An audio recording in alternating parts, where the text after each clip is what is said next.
Queridos, ao sair de casa, ou antes de sair de casa, alguns minutos antes, eu me surpreendi com a noticiário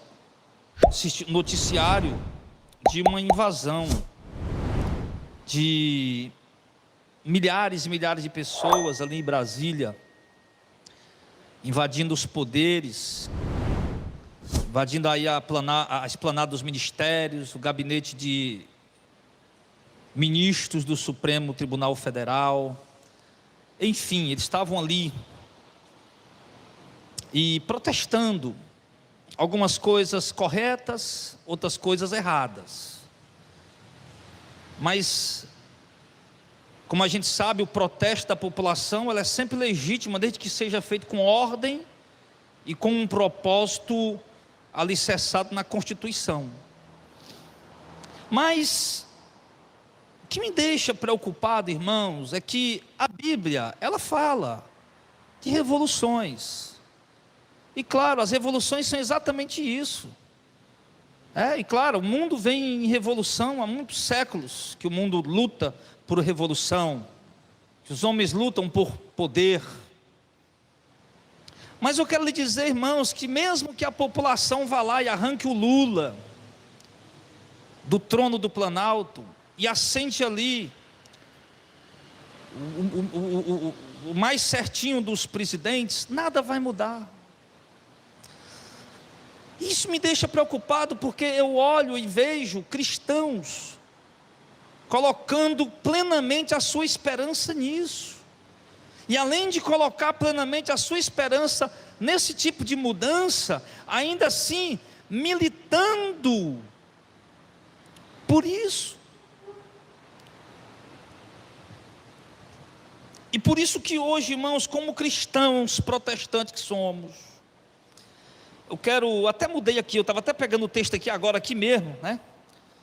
Porque eu mudei a mensagem, eu ia falar sobre esse assunto, mas esse assunto que eu vou falar, eu vou deixar para a semana que vem, porque eu quero falar alguns domingos sobre esse assunto, não vou nem dizer o que é.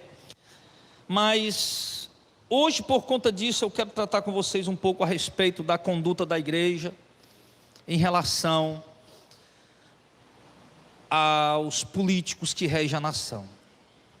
Primeiro, nós precisamos entender o seguinte, que quando Jesus nasceu na Judeia, Nazaré, na Galileia, e viveu ali durante 33 anos, profeta João Batista, o povo judeu estava debaixo do jugo de uma política corrupta, uma política romana, uma política opressora, uma política onde as pessoas não tinham liberdade de expressão, onde as pessoas não tinham a total liberdade de entrar e sair, onde os judeus, eles eram maltratados e explorados, tanto na questão econômica, com impostos abusivos por parte do governo romano, como também na questão social, era explorado. Só para você ter ideia, tinha uma lei romana que dizia que se um romano viesse com a carga na cabeça e encontrasse um judeu,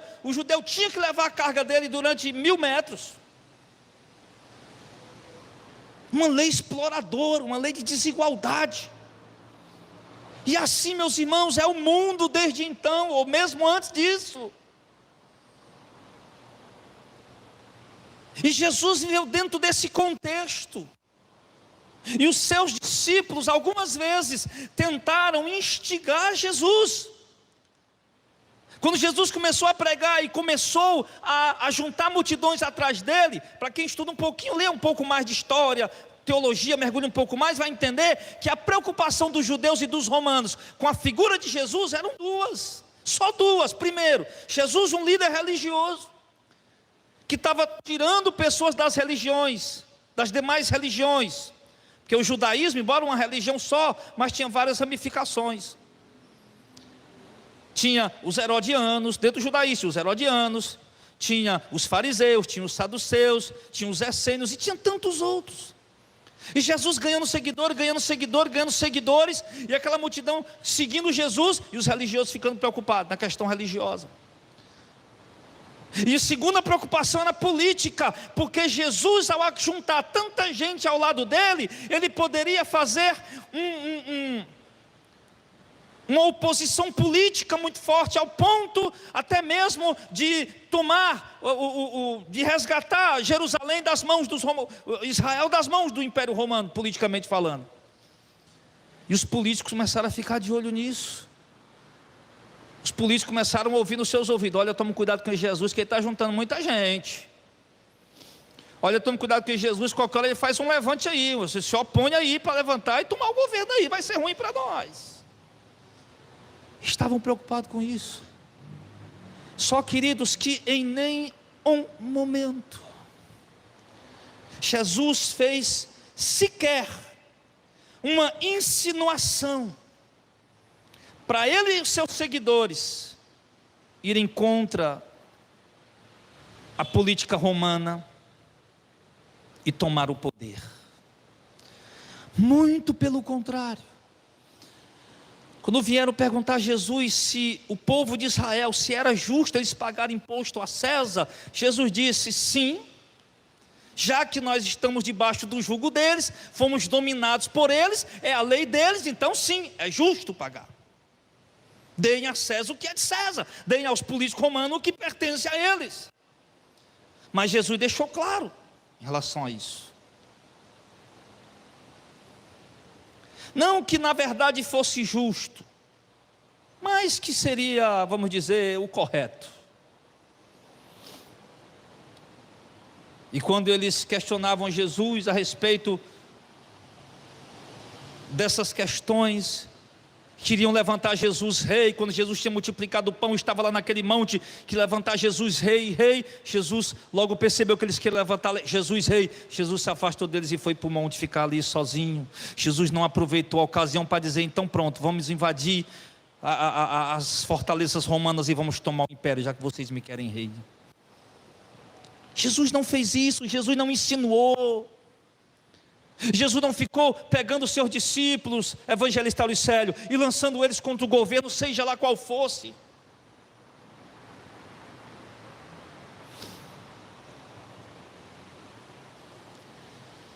Então, Jesus deu esse exemplo para nós, e ali nós vamos olhar agora para a doutrina apostólica em relação a essas questões políticas.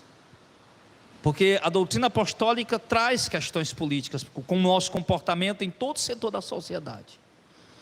Se você quiser saber como se comporta como marido, pronto, pode ir para a Bíblia que você encontra a resposta. Como é que o homem se comporta como pai? Meu Deus, eu não sei, vai para a Bíblia que você encontra a resposta. Como é que eu me comporto como um empresário? Como é que eu cuido dos meus funcionários? Vai para a Bíblia lá que você encontra a resposta. Tem até isso aí. E como é que o cristão se comporta como cidadão no meio da sociedade política, sociedade da política? A Bíblia tem essa resposta. E é isso, irmão, que mais uma vez eu quero falar para vocês, porque, irmãos, o diabo está desviando nossa atenção para as questões políticas, essa guerra política, como se ela fosse, Jackson, mais importante do que pregar o evangelho. Os crentes estão dando mais importância às brigas políticas, à questão direita e esquerda, bolsonarista, lulista, do que a propagação do evangelho. E isso está contaminando a nossa mente. Eu sei que a maioria de vocês votaram no Bolsonaro. Eu sei que a maioria de vocês votaram no Bolsonaro, mas também sei que alguns de vocês votaram em Lula. Mas pronto, meu irmão, já votamos. Quantas vezes eu vou ter que dizer isso? Já votamos, alguém já ganhou, pronto. Como nosso papel como cristão. Agora, irmãos, a nossa espada do Espírito, a espada da guerra do crente, embora nós respeitamos e reverenciamos a Constituição Federal, mas a nossa espada de fé, meu irmão, e de batalha, é a Bíblia. E até mesmo a Constituição, a qual respeitamos e veneramos, se ultrapassar a Bíblia, nós passamos por cima dela, não por ser rebeldes ou alvoroçadores, porque a Bíblia para nós está acima de tudo. Então, como quem tem a Bíblia acima de tudo, nós devemos cumprir e obedecer. Esse é o nosso papel. E aí, a princípio aqui eu vou citar alguns versículos. Daqui a pouco eu vou mandar você abrir a Bíblia, tá bom? E quando se trata dessa questão, primeiro, eu quero citar as palavras do apóstolo Pedro, no 1 Pedro capítulo 2, verso 17. Pedro disse para os irmãos, não precisa abrir agora não, daqui a pouco você vai abrir. Quem for rápido, quiser abrir, pode abrir, mas eu vou ler textos rápidos aqui. Pedro diz assim, 1 Pedro 2,17: honrem a todos, amem a fraternidade, temam a Deus e honrem ao rei. Quem era o rei? Era cristão? Não, era um idólatra. Quem era o rei? Era um homem honesto? Não, era um corrupto. Mas Pedro diz aos cristãos que ali estão: honrem ao rei. Eram corruptos. Inclusive muitos reis, ou imperadores romanos, eles tomavam o poder às custas da corrupção e do assassinato do rei que estava sentado no trono. E um camarada matava o outro para poder tomar o trono dele, e Pedro dizendo: honre o rei. E o povo não estava lá: ai Pedro, mas você é um bolsomínio, você é um lulomínio, você é um esquerdopata. Não, é porque Pedro era crente, é porque Pedro entendeu o princípio do cristianismo, que o cristianismo não é uma militância política. E Pedro diz: irmão, honrem a todos, ame a fraternidade, temam a Deus e honre ao rei. Lá, vamos aqui mais em cima um pouquinho aqui, o próximo versículo. 1 Timóteo 2, do 1 ao 2. Admoesto-te, pois, Paulo escrevendo, agora Paulo, primeiro foi Pedro, agora Paulo. E olha que Pedro, meu irmão, ele viveu dentro do Império Romano, inclusive foi preso, o imperador ia matar ele, e a igreja lá orando a Deus, né? Na casa da Maria, orando a Deus, intercedendo por Pedro, e o anjo foi lá e soltou o Pedro, e o Pedro disse: honre o rei. Ele é assassino, ele é corrupto, mas ele é o rei, honra o rei. Isso era o conceito para os cristãos. O que nós vamos dar diferente hoje? Pastor, você se acovardou, meu irmão? Se você acha que eu sou um leão valente, eu sou um leão valente do evangelho. Eu não sou um militante político, sou militante da causa do evangelho. É aqui onde eu tenho que ser valente. E aqui ele diz, 1 Timóteo 2, do 1 ao 2: admoesto-te, pois, ó Timóteo, antes de tudo, que se façam deprecações, orações, intercessões e ações de graça por todos os homens. Olha o conselho pelos reis e por todos que estão em eminência, ou exercendo algum tipo de autoridade. Para quê, Paulo? Para que nós tenhamos uma vida quieta, sossegada, em toda piedade e honestidade. O que é que Paulo está dizendo? Irmãos, Paulo está dizendo o seguinte: Timóteo, eu sei que nossos governantes são corruptos, eu sei que nossos governantes são idólatras, eu sei que nossos governantes são opressores, adúlteros, prostitutos, promíscuos, imorais, pervertidos, sem piedade, sem compaixão. Mas faça o seguinte: orem por eles. Orem por eles para quê, Paulo? Para que nós tenhamos dias mais tranquilos. Ou seja, quando a igreja achar que um líder, seja lá onde for, no Brasil, seja onde for, que um líder político é opressor, que um líder político é idólatra, serve ao diabo, serve a Satanás, é corrupto, o que a igreja tem que fazer? Se a igreja achar que esse líder vai se opor contra a igreja, vai se levantar contra a igreja, o que a igreja tem que fazer? Levante na porta do gabinete dele? Não. Primeiro, nós temos um privilégio que os cristãos aqui não tinham. Os cristãos aqui não podiam votar para escolher o seu governante. Nós temos esse privilégio. Senão Paulo teria dito: irmão, além de orar, vamos votar no que não nos oprime. Pronto. Nós temos o direito de votar.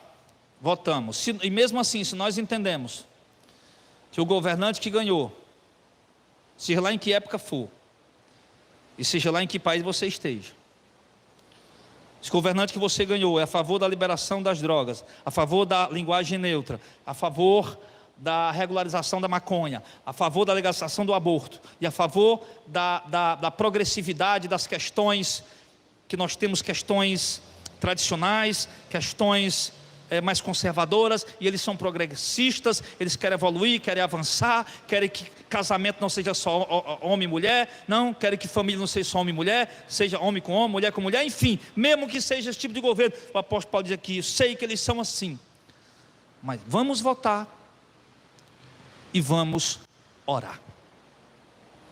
Orar para quê, Paulo? Orar para que porventura Deus possa mover o coração desses líderes, para eles não se oporem aos nossos princípios. É isso que Paulo está dizendo. Não se opor aos nossos princípios, para que nós temos dias mais tranquilos. Porque vou dizer, meu irmão, pode-se dizer no ditado popular contemporâneo, que a igreja daquele século comeu o pão que o diabo amassou. Porque nenhuma religião era perseguida, a não ser judeus e cristãos. Toda religião era aceita dentro do Império Romano. Toda religião era aceita. Tinha uma lei chamada Pax Romana, onde toda religião era aceita. Por quê? A religião era aceita porque é o seguinte: eles podiam ter sua religião, mas também que tinha que adorar a religião do imperador. E judeu e cristão não. Judeu e cristão jamais ia adorar outro Deus que não fosse o Deus de Israel, Deus verdadeiro. Então as outras religiões, como adoravam seus deuses, adoravam também o Deus do imperador, viviam tranquilo. Mas os cristãos e judeus que adoravam apenas o Deus de Israel eram rejeitados, excluídos, perseguidos, maltratados, e eram criadas leis contra eles, de modo que eles eram denunciados e maltratados e presos, e muitas vezes até torturados e assassinados. Mas ainda assim, o apóstolo Paulo está dizendo: orem por eles. Orem por eles, para que Deus mova o coração desses políticos, é o que Paulo está dizendo, para que eles não venham se meter na nossa fé, que eles não venham se intrometer na nossa fé, que eles não venham nos oprimir. Foi o que fizeram os pais apologistas. Quem são os pais apostólicos, aliás? Pais apostólicos, os que vieram em seguida depois dos apóstolos. Quando morreu o apóstolo João, o último apóstolo, lá estavam lá os pais apologistas. Tem mais nenhum apóstolo, mas tem os pais apologistas. E esses pais apologistas lutaram na caneta e na oração. Não na espada, mas na caneta e na oração. Escrevendo, fazendo tratados, conversando com o governo e fazendo oração para que o governo parasse de perseguir. Eu me lembro de Tertuliano. E Tertuliano escreveu uma carta, escreveu um documento e foi apresentar aos políticos romanos e pedir: vocês estão perseguindo um cristão só porque ele é cristão. O que foi que ele fez? Tudo bem, se ele tivesse roubado, matado, estuprado ou feito alguma coisa contra a lei, mas ele não fez. Só porque ele é cristão vocês estão perseguindo. Então eles tentavam, através de escritos, de documentos e através da oração. Eles não iam fazer motim: vamos tirar aquele líder porque nós queremos esse. Não. Então, querido, o que nós temos que fazer agora diante da situação que nós estamos vivendo? Nós não sabemos o que vem pela frente. No dia 1º de dezembro nós tivemos um culto aqui, 1º de janeiro de 2023 tivemos um culto aqui, de manhã e de noite. Irmão, nós estamos começando 365 dias que vem pela frente, está tudo escuro diante de nós, não estamos vendo nada. No sentido de que não conhecemos o futuro. Não sabemos o que vai acontecer, o que vai vir. Mas uma coisa é certa, meu irmão: a igreja tem que ser militante na oração. Eu pergunto a esses crentes que estão aí fazendo junto com esse movimento de levante, de motim na esplanada, em outros lugares. Pergunto a vocês: quantas vezes vocês trancaram em casa de joelhos orando pela causa que vocês estão lutando, militando aí? Quantas vezes vocês chegaram no Planalto, sei lá onde for, nesses motins aí, e pregaram o Evangelho? Quantas vezes vocês fizeram isso? Quantas vezes você chegou lá e levantou a bandeira do Evangelho de verdade? Irmãos, nós sabemos que virão tempos difíceis para a igreja, que o opositor da igreja será assim, pelas profecias de Apocalipse 13. Serão sim os líderes políticos. E nós não vamos poder fazer nada. Lá diz que eles vão fazer guerra contra nós e vão vencer a gente. Vão vencer a gente. Mas enquanto eles fazem guerra e vencem a gente, Lá em Apocalipse 14, não aparece a igreja lá na porta dos palácios, dos planaltos, onde estão os presidentes e reis e governadores, não. Aparece a igreja lá, o primeiro anjo, segundo anjo, terceiro anjo, voz pelo meio do céu, pregando o evangelho, dizendo ao povo que se arrependa, que se converta, que não aceite a marca da besta, porque Jesus está voltando, porque as pessoas precisam ser salvas, se arrepender. É esse tipo de protesto que a igreja faz, não um protesto político. Esse tipo de levante é o protesto que a igreja faz. E isso nós estamos precisando fazer. A minha pregação não tem um viés político. Muito pelo contrário, a minha pregação tem o propósito de resgatar você dentro desse engano que colocaram na tua mente, de que a política, de que a eleição de quem vai sentar lá no Congresso é mais importante do que o Evangelho, do que Jesus. Porque foi isso que se tornou a política aqui no Brasil hoje. Então Paulo diz, vamos orar pelos governantes, por aqueles que estão em iminência, exercendo algum tipo de cargo. Para quê, Paulo? Para nós ter uma vida mais sossegada, para que eles não persigam a gente. Mas mesmo orando, irmãos, eu lhes digo, mesmo orando, Paulo pedindo a Timóteo para orar, a igreja para orar, mesmo orando e pedindo a Deus para que não viesse perseguição, eles foram perseguidos. O próprio Paulo que escreveu para Timóteo, ore Timóteo pelos governantes, ore por eles. O próprio Paulo foi preso por um governante chamado... Peraí, o primeiro, lá, do tempo Nero. O próprio Paulo foi preso por Nero no ano 64, o governador, pelo rei, e foi pelo imperador, e foi decapitado pelo mão de um político, mas ainda assim Paulo está dizendo, orem por eles, porque é o papel da igreja. Quando João Batista foi protestar contra o rei Herodes, estava lá sendo o rei da Judéia, ele não foi protestar por questões políticas, ele foi protestar por questão de pecado, de adultério que ele tinha se metido. Não vi ninguém pregando para esses políticos o pecado de adultério que eles estão cometendo, o pecado de corrupção que eles estão cometendo, porque eles não vão mudar a nossa vida, eles não vão transformar a nossa vida, eles não vão melhorar a nossa vida.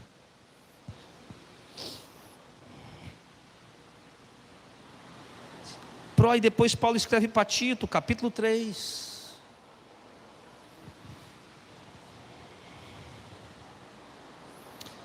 No verso 1 diz, admoesto que se sujeitem aos principados e potestades, que lhe obedeçam e estejam preparados para toda boa obra. Quem Paulo? Paulo está mandando sujeitar principado e potestade. Pastor, na Bíblia principado e potestade é demônio. Você acha que Paulo ia mandar o povo se sujeitar a demônio, irmão? Principado, potestade, é príncipes, poderes, gente que exerce autoridade. Há contextos que está de fato se referindo a demônios, mas aqui não.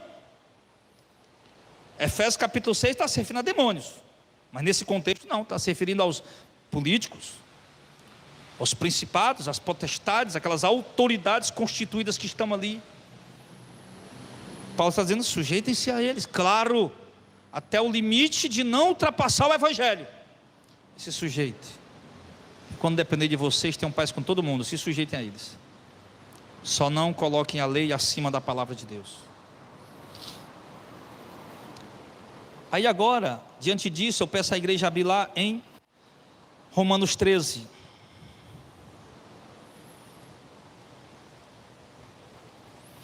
Romanos 13. E não venha me dizer, pastor, mas e foi Deus que colocou Lula ali no poder?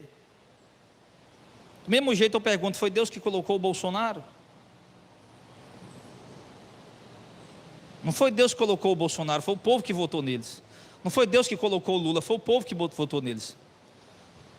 Cada deputado desses aí, a maioria, cada qual mais corrupto do que do outro, passaram a campanha todinha comprando voto. Foi Deus que colocou eles? Não, foi o povo, foi a corrupção, foi a compra de votos. Deus apenas permitiu isso acontecer. Agora, quando Deus de fato, na questão macro, na questão mundial, quando Ele tem um plano profético para se cumprir, aí sim, Ele coloca e tira. Mas essas autoridades, elas são, embora não é Deus que coloca de um por um ali, mas os cargos, as funções são constituídas por Deus, para que eles possam tanger as nações. Vamos lá para Hebreus 13.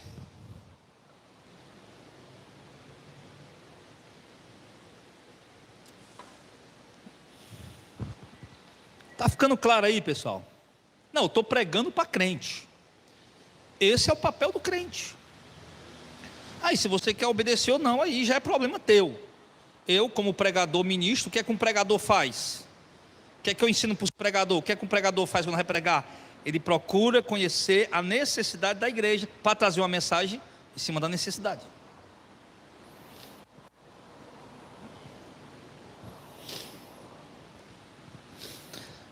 Aí eu espero que... Vamos lá. Hebreus 13. Ô, irmão, Hebreus 13 eu disse, foi? Romanos, né? Tá, Romanos 13. Vamos lá, presta atenção, ó. Romanos 13. Todo homem, todos os homens, estejam sujeitos às autoridades superiores. Porque não há autoridade que não proceda de Deus. As autoridades que consistem foram por Deus instituídas. Escute uma coisa. Deus não está dizendo que, como eu acabei de falar, que cada indivíduo que está ali no poder foi ele que colocou. Não é bem isso. Deus, ele dá muito assim, irmãos, a responsabilidade do homem. O homem tem o seu direito de escolher. Eu falando com o Alicélio ontem na viagem, fomos para Madalena, disse, olha, não existe livre-arbítrio para a salvação, o homem não pode escolher ser salvo ou condenado, isso é uma obra soberana de Deus. Agora, o homem tem a livre agência para escolher determinadas coisas. Eu vou comprar um celular, eu quero preto ou branco, pronto, isso aqui é a minha livre agência, Deus não predestinou isso, foi eu que quis escolher. E muitas questões. Para quê? E na questão das pessoas, escolherem colocar ali os seus governantes, exatamente, Deus permite, a mente das pessoas são corrompidas, Deus permite eles colocarem os corruptos, os piores, sei lá quem, exatamente para que o homem seja o culpado das suas próprias ações. Então, os cargos existem, as funções das autoridades têm que existir, as nações precisam ser regidas e tangidas por poderes e leis. Agora, não quer dizer que os poderes, os legisladores, os magistrados vão ser todos honestos e vão conduzir as pessoas de fato de acordo com a lei. Não, porque o homem é corrupto. Embora as leis são justas e boas, não todas, mas os magistrados nem sempre vão cumpri-las como devem cumprir. A maioria das vezes eles vão oprimir o povo e corromper o povo, desviar recursos e dinheiro do povo. Mas ele está dizendo, toda autoridade que existe foi Deus que constituiu, tudo procede de Deus. Claro que alguns vão entender também, porque Deus é soberano, e é uma visão também correta em dizer, não pastor, Deus é soberano, e foi, se está dizendo que toda autoridade foi Deus que constituiu, então se o Alexandre de Moraes está lá, foi Deus que colocou. Então se o Toffoli, não sei o que Toffoli está lá, foi Deus que botou. Se o Fachin está lá, foi Deus que colocou. Porque tudo é que Deus que constitui. Tá, então se foi Deus que constituiu, para que nós vamos se opor? Se foi Deus que colocou, para que nós vamos se opor? Nabucodonosor, um idólatra, depravado, adorador de demônios, se levantou lá da Caldeia, não sei quantos 3.000 quilômetros parece, lá da Caldeia, Babilônia, e foi com o exército dele lá para a Judéia, lá para Israel, pegar o povo de Deus, matar, trucidar, torturar, e levar o povo preso para a Babilônia. E que ele fez isso por quê?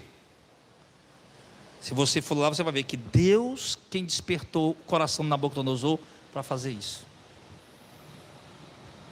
E se Deus quem despertou o coração de Nabucodonosor, meu filho, para fazer isso, aí no meio disso, interessante, Deus levanta profetas, inclusive Jeremias ali naquele momento. E o que Jeremias dizia, olha, não vamos se levantar contra esse exército, foi Deus que mandou. O rei Zedequias, se renda a ele, Deus mandou, não tem mais jeito, se renda, é o melhor para o povo. Não, mas eu não posso. Jeremias disse, se você não se render, a coisa vai ficar feia.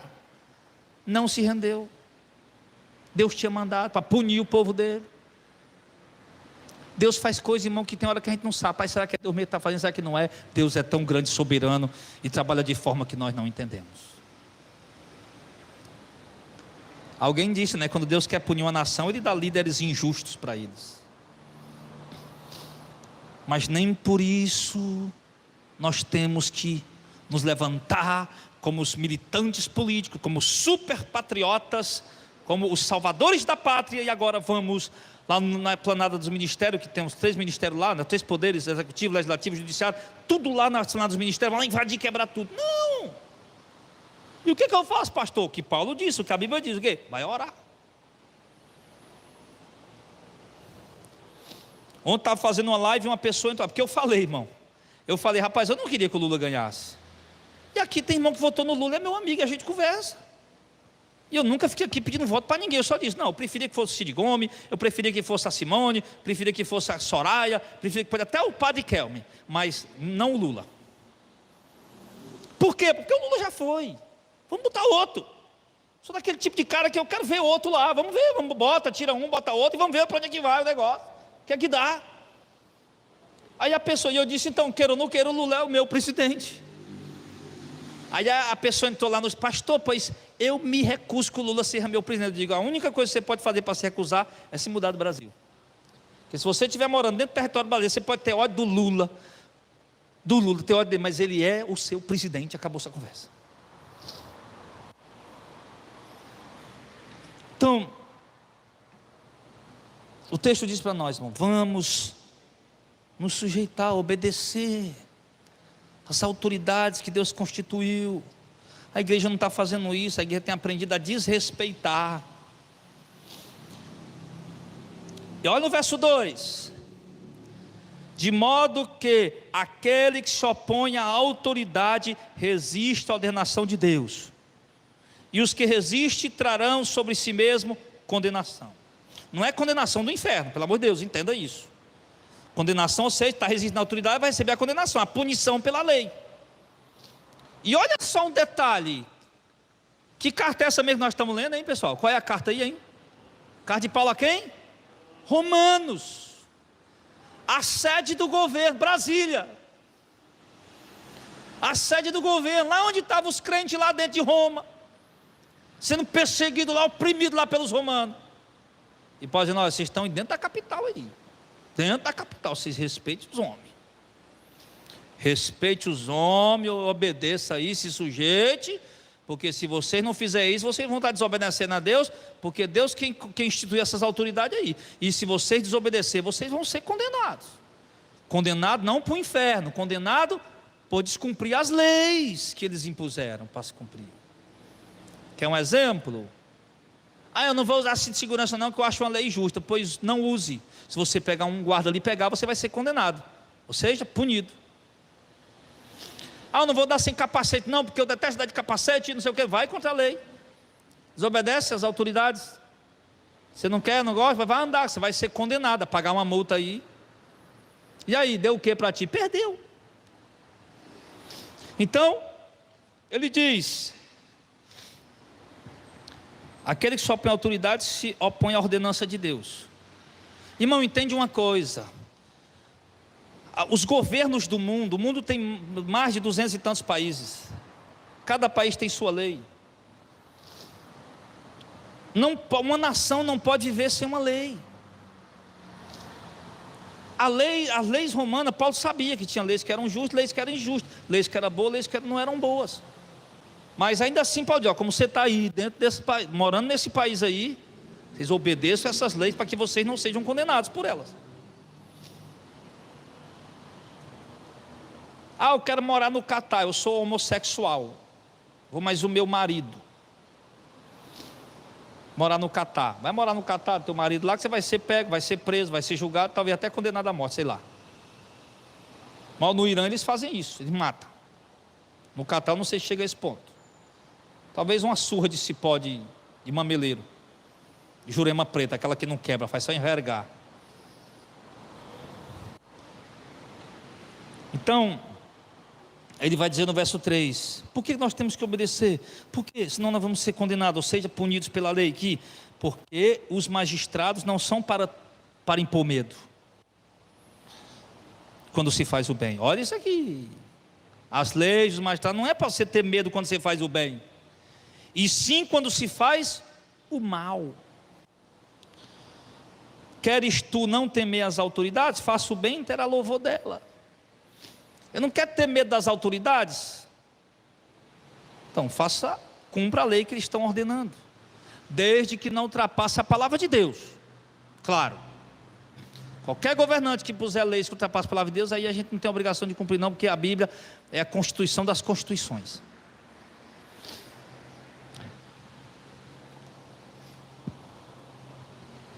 Então é só obedecer, só fazer o que a lei manda. Visto que a autoridade é ministro de Deus para o teu bem. Entretanto, se fizer o mal, tema. Aí você tem que temer, porque não é sem motivo que ela traz a espada. A espada, porque a punição muitas vezes era decapitação, era a própria morte. Não é de graça que a justiça traz a espada, não, filho. Aqui não é só um simbolismo, não. Aqui Paulo fala de sentença, de juízo. Pois é ministro de Deus e vingador para castigar os que praticam o mal. Então, mesmo corruptos, governos corruptos romanos, Paulo está dizendo que é para obedecer. Paulo está dizendo que é para sujeitar, para obedecer às leis, para respeitar as leis, para sujeitar as leis. E não fosse contra as leis, porque indo contra as leis vocês iam pagar o preço.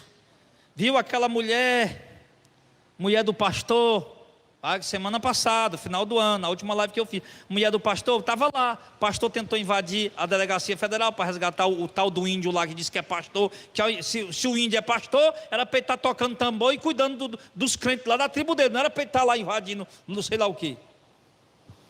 Aí o outro pastor foi lá, não, o índio lá dizendo, e agora quem poderá me salvar? Aí o pastor chegou lá, eu. Aí o pastor foi lá tentar salvar o outro, foi lá e disse, prenda esse aí também. Aí a mulher do pastor vai ouvir chorando, e agora? Cadê você, Bolsonaro? Cadê você, Bolsonaro? Bolsonaro, cadê você? Agora perdeu meu marido. Eu digo, agora? Bolsonaro?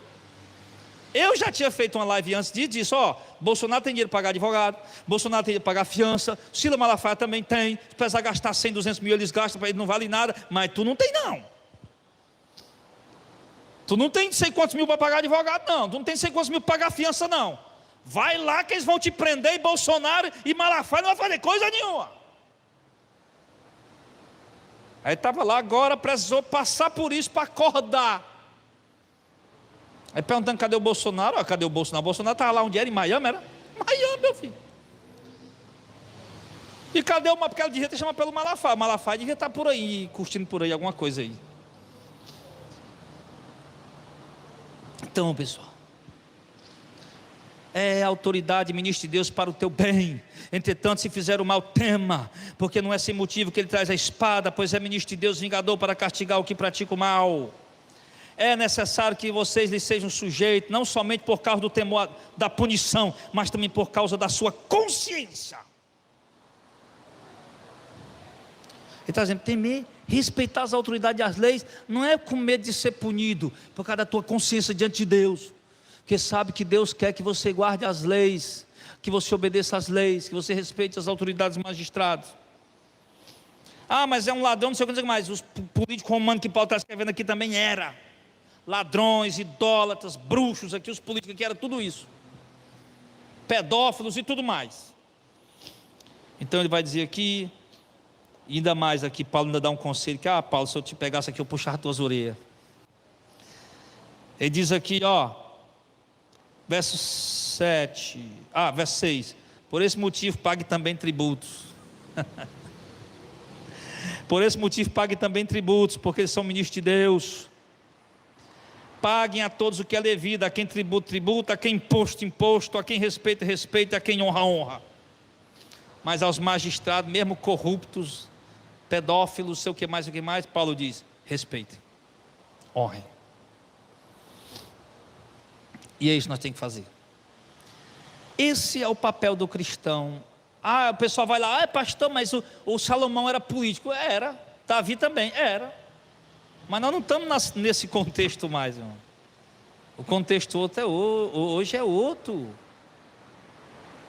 contexto hoje é neotestamentário, Novo Testamento.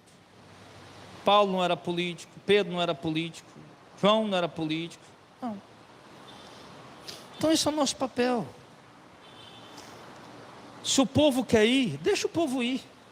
Se a grande massa quer ir, deixa a grande massa ir. Tá, porque no tempo de Israel, debaixo do jugo romano, não parou de ter motim. Inclusive no ano 70 foi destruído por causa de motim. E alguns acreditam que foi até a Barrabás que moveu esse motim. Mas nós não. O conselho para nós é diferente. Entendeu? Quem está entendendo, diga amém. Irmãos, eu estou aqui defendendo o Bolsonaro? Estou defendendo o Lula? Não. Eu só quero que a igreja seja igreja. Eu só quero que os crentes sejam de fato crentes, os cristãos sejam realmente cristãos. Que o evangelho seja a nossa principal bandeira. Que a nossa principal militância seja em prol do reino de Deus. É só isso que eu quero. Como pregador, pastor da igreja e pregador do evangelho. Eu espero, irmãos, que realmente, sinceramente, tudo possa ser resolvido em dia de hoje para amanhã, porque eu vi a notícia, assisti um pouco da reportagem, está lá o maior chafurdo do mundo. Aí quando eu saí, liguei o rádio, vinha ouvindo o rádio no carro, já estavam bloqueando rodovias em outros estados. O ribuliço vai ser grande. Aí me diz uma coisa aí, quem é que vai perder com isso? Aí a perder, nós tem a perder. A ganhar nós não tem nada. Mas vamos fazer o seguinte. Vamos fazer o que nós aprendemos hoje. Vamos parar de defender políticos, porque são todos corruptos. Todos. De uma forma ou de outra. Nenhum é o salvador da pátria. Vamos pregar o evangelho, vamos orar. E vamos pregar a salvação, a paz, o arrependimento, e mostrar para essas pessoas que estão ali, como eu disse, alguns propósitos são bons, outros são ruins, outros são propósitos simplesmente militantes políticos, outros estão realmente com propósitos sinceros ali. Vamos mostrar para essas pessoas que só existe um reino que é justo, e que de fato trará o maior auxílio de socorro, de riqueza e de glória para um povo, que é o governo de Deus, e que eles precisam se converter e se arrepender, para que quando esse governo for instituído na terra, eles também possam usufruir desse governo de glória, não somente durante 4 mandatos, mas por toda a eternidade. Feche os seus olhos, vamos orar.